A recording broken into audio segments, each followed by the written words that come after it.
अस्सलाम वालेकुम दोस्तों, मेरा नाम है अहमद अली और आप देख रहे हैं खूनी संडे। उम्मीद करता हूँ आप सब जहाँ होंगे खैरियत से होंगे। अल्लाह पाक आप सबको हमेशा अपने उस ज़मान में रखे, हर बुरी बला, हर बुरी नज़र और हर बुरी आफत से हमेशा महफूज रखे। दुनिया भर में जो जो लोग तकलीफ़ों में हैं, परेशानियों में हैं, अल्लाह पाक उन सब की परेशानियों को और उनकी तकलीफ़ों को दूर फरमाए। अल्लाह पाक हम सब पे अपना करम करे और हमेशा हर बुराई से हमें महफूज रखे। दोस्तों, आज की ये कहानी काफ़ी उलझी हुई है। शायद आप इस कहानी को ठीक तरीके से समझ ना पाए, लेकिन मैं आपसे यही रिक्वेस्ट करूंगा कि इस कहानी को एंड तक जरूर सुनिएगा।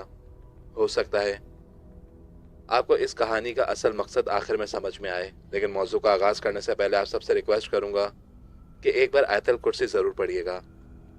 वीडियो पसंद आने की सूरत में वीडियो को लाइक और चैनल को सब्सक्राइब जरूर कीजिएगा।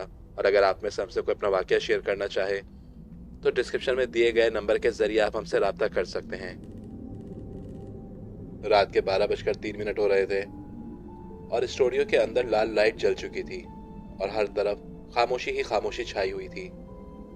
तभी आयान ने माइक करीब करके कहा, अस्सलाम वालेकुम दोस्तों, आप सुन रहे हैं रेडियो 94.6 एफएम और मैं हूं आपका दोस्त आयान। तभी उसे अपने हर तरफ खामोशी ही खामोशी महसूस हो रही थी। आयान को रात की शिफ्ट शुरू से ही पसंद नहीं थी, लेकिन ये वक्त कुछ अजीब सा था, जैसे अल्फाजों में खुद ब खुद बदलाव आ रहा हो। तभी उसने एक गाना लगाया और ग्लास विंडो की तरफ देखने लगा। कंट्रोल रूम बिल्कुल खाली था, वहां कोई मौजूद नहीं था और प्रोड्यूसर 11:30 अपने घर जा चुका था।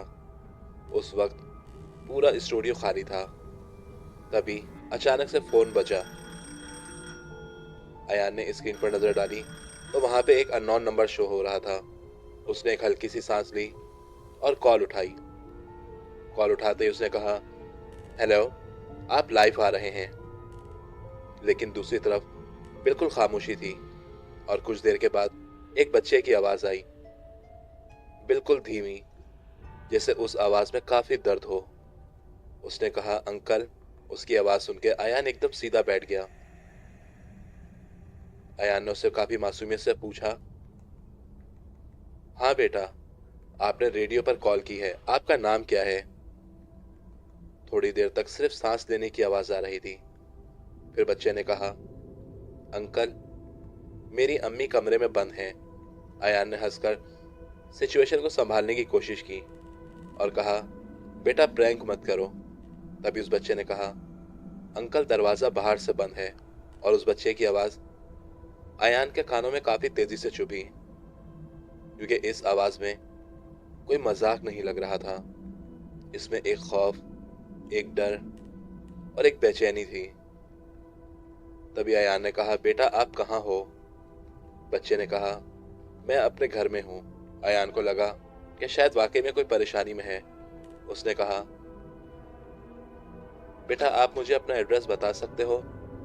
तभी लाइन पर एक हल्की सी सरसराहट हुई, जैसे कोई कुछ कह रहा हो। और कुछ देर के बाद उस बच्चे ने कहा, अम्मी कह रही हैं चुप रहो। लेकिन ये बात सुनकर अयान का दिल तेज तेज धड़कने लगा। उसने कहा, तुम्हारी अम्मी कहाँ है? बच्चे ने कहा, वो कमरे में है। अयान ने पूछा, कौन सा कमरा? कुछ देर तक बच्चा खामोश रहा, जैसे वो कुछ याद करने की कोशिश कर रहा हो। फिर उसने कहा, वो जहां जलने की बदबू आती है। अयान ने घबराते हुए कहा, क्या मतलब जलने की बदबू आती है? और तभी कॉल कट गई। उस वक्त स्टूडियो में सिर्फ खामोशी ही खामोशी छा गई थी और उस रात के बाद हर रात 12 बजे वही कॉल आती थी। हर बार वही बच्चा, वही अल्फाज, और कभी कहता, अम्मी रोती हैं, और कभी दरवाजा खुलने की आवाज आती है, अंकल यहाँ बहुत अंधेरा है। अगले दिन अयान ने यह सारा मसला पुलिस को बताया, मगर पुलिस कॉल को ट्रेस नहीं कर पा रही थी। नेटवर्क के रिकॉर्ड्स के मुताबिक कॉल का कोई सोर्स ही नहीं था, जैसे कॉल कहीं से आ ही ना हो। दूसरी तरफ शहर के एक पुराने इलाके में एक खातून रहती थी, जिनका नाम शमीम बीबी था। अपने घर में अकेली रहती थी। 2 मंजिला पुराना घर था और नीचे के फ्लोर पर एक कमरा था। वो कमरा पिछले 10 सालों से बंद था। मगर कभी कोई उस कमरे के करीब नहीं जाता था, ना सफाई करता था, ना ताला खोलने की कोई कोशिश करता था, क्योंकि उस कमरे से रात को अक्सर आवाजें आती थीं, कभी खिलौने गिरने की, तो कभी किसी के चलने की, और ज्यादातर किसी बच्चे के रोने की आवाज आती थी। उस रात भी जब 12 बज रहे थे तो अचानक उस कमरे से आवाज आई, अम्मी। ये सुनकर एकदम शमीम को घबराहट शुरू हो गई। वो एकदम सीधा उठकर चारपाई पर बैठ गई, लेकिन दोबारा आवाज आई, अम्मी। और ये आवाज उसी कमरे से आ रही थी। शमीम ने आयतल कुर्सी पढ़ना शुरू की और फिर उसे आवाज आई, अम्मी, दरवाजा क्यों बंद है? खौफ के मारे शमीम रोने लगी और जोर जोर से चिल्ला के कहने लगी, तुम कौन हो? और तभी नीचे वाले दरवाजे से ठक ठक की आवाज आ रही थी, जैसे कोई अंदर से दरवाजा जोर जोर से खटखटा रहा हो। फिर उसे आवाज सुनाई दी, अम्मी, रेडियो वाले अंकल से बात करनी है। शमीम एकदम हैरत में आ गई कि उस घर में तो कभी कोई रेडियो था ही नहीं।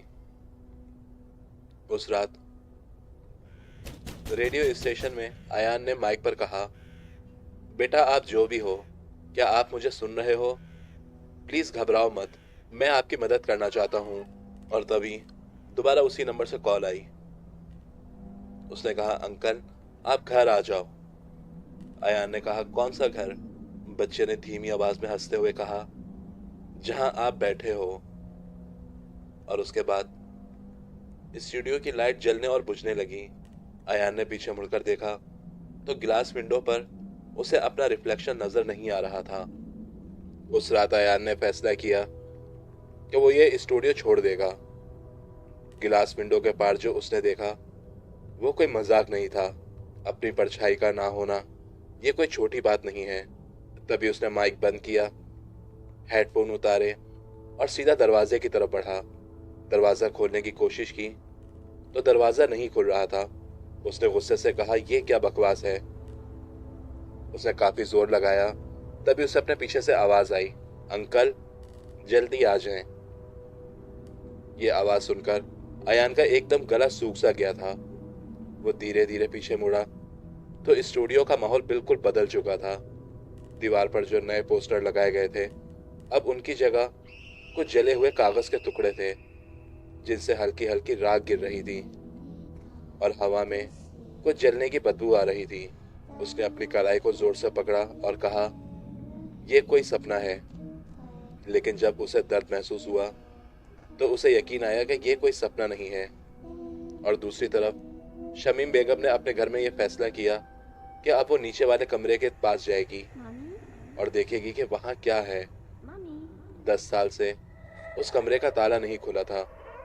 उस रात जब बच्चे ने रेडियो वाले अंकल का नाम लिया तो शमीम बेगम का सब्र टूट चुका था। हाथ में कुरान था और दूसरे हाथ में एक चाबी। सीढ़ियां उतरते वक्त उसे हर कदम पे ऐसा लग रहा था कि जैसे वहां कोई बहुत सारे लोग बातें कर रहे हैं। नीचे पहुंचकर वो कमरे के सामने खड़ी हो गई।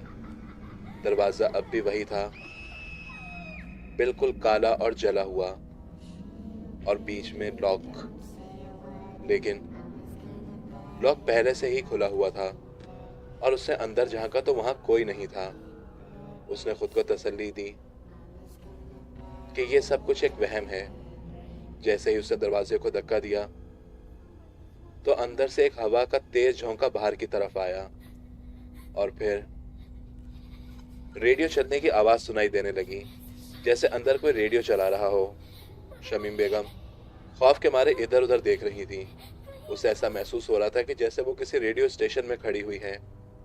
उसे अपने इर्द गिर्द माइक, टेबल और तारे नजर आ रही थी और दीवार पर एक जला हुआ बोर्ड लगा हुआ था।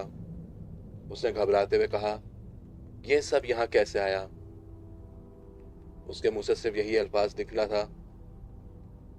फिर उसने कोने में देखा, एक छोटा सा बच्चा दीवार के साथ बैठा हुआ है, जिसने अपने सर को अपने घुटनों से रखा हुआ है।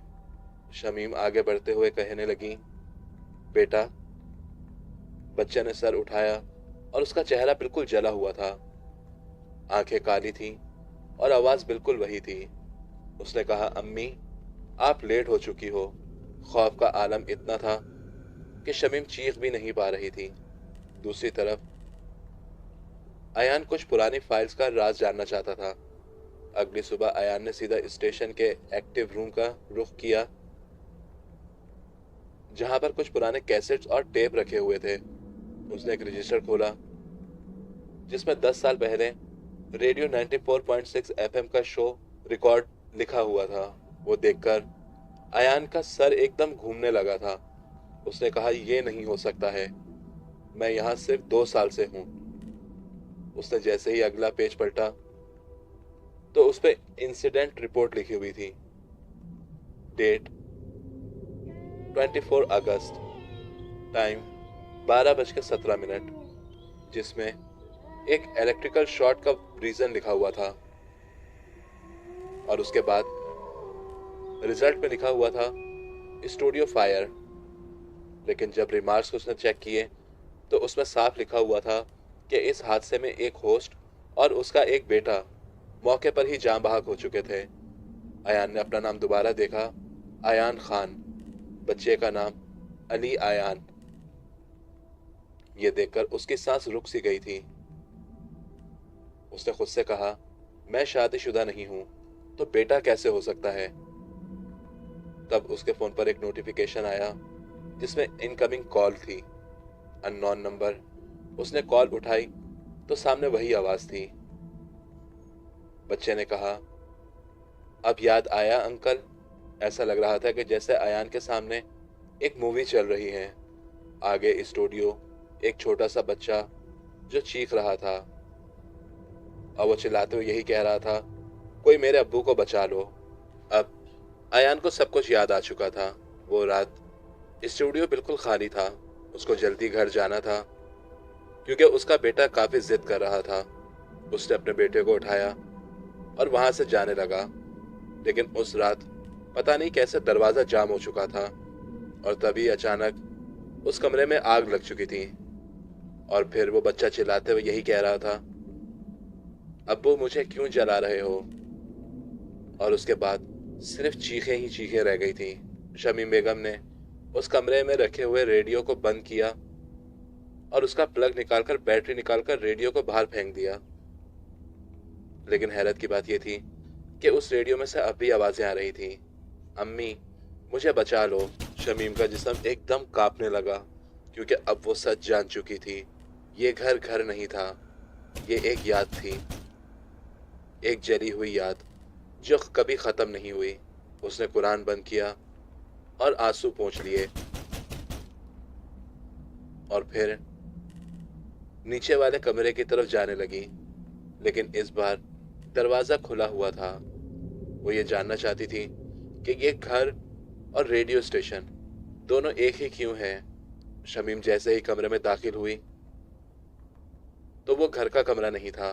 दिखने में वो कोई रेडियो स्टेशन था और साथ ही एक घर। एक कोने में किचन का जला हुआ हिस्सा था और दूसरे कोने में माइक और टेबल लगे हुए थे। ये जगह दो छुपी हुई सच्चाइयों का सामना था।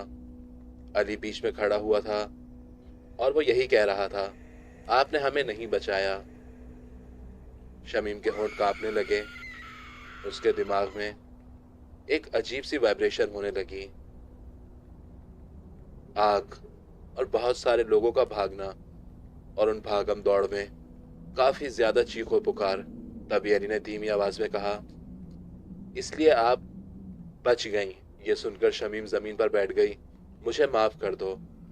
जिंदगी में बहुत सी ऐसी सच्चाइयां, बहुत सी ऐसी हकीकतें जो आज भी बहुत से लोगों से छुपी हुई हैं। कई बार लोग उन हकीकतों को जान लेते हैं और कई बार वो हकीकतें हमेशा के लिए खामोश हो जाती हैं। लेकिन कभी ना कभी, कहीं ना कहीं कुछ हकीकतें जिंदगी में सामने आ ही जाती हैं। ये एक ऐसा वाकया था जिसे लोगों ने हमेशा के लिए भुला दिया था। लेकिन उन्हें इस बात का अंदाजा नहीं था कि एक ना एक दिन शमीम इस खौफ का सामना जरूर करेगी। जिस कमरे को वो हमेशा खौफ की निगाहों से देखती थी, दर हकीकतन उस कमरे में उसके शौहर की और उसके बेटे की मौत हुई थी। उसके बाद शमीम ने रेडियो पर 94.6 FM ढूंढने की कई बार कोशिश की, मगर उस रात के बाद उसे दोबारा वो चैनल कभी नहीं मिला। मगर उसे इस बात का यकीन हो चुका था कि उसका बेटा सिर्फ और सिर्फ माफी चाहता था उस गलती की जिसकी वजह से बेटा और बाप दोनों इस दुनिया से चले गए। बहुत से लोगों का मानना है कि मरने के बाद भी कुछ रूहें लौट कर आती हैं, और ये एक ऐसी हकीकत है जिससे आप और मैं कभी नहीं बच सकते हैं। हमारे इर्द गिर्द, हमारे आसपास के माहौल में कहीं ना कहीं कुछ ऐसी एक्टिविटीज जरूर होती हैं जो हमें देख रही होती हैं, हमें सुन रही होती हैं, और कई बार वो हमें नुकसान पहुंचाने की भी कोशिश करती हैं। उम्मीद करता हूं कि आपको आज की कहानी पसंद आई होगी। मजीद ऐसी इंटरेस्टिंग स्टोरीज से जुड़े रहने के लिए हमारी वीडियो को लाइक और चैनल को सब्सक्राइब जरूर कीजिएगा। इंशाल्लाह जल्द आपसे मुलाकात होगी एक नई स्टोरी के साथ। तब तक के लिए अपना बहुत ख्याल रखिएगा। अल्लाह हाफिज।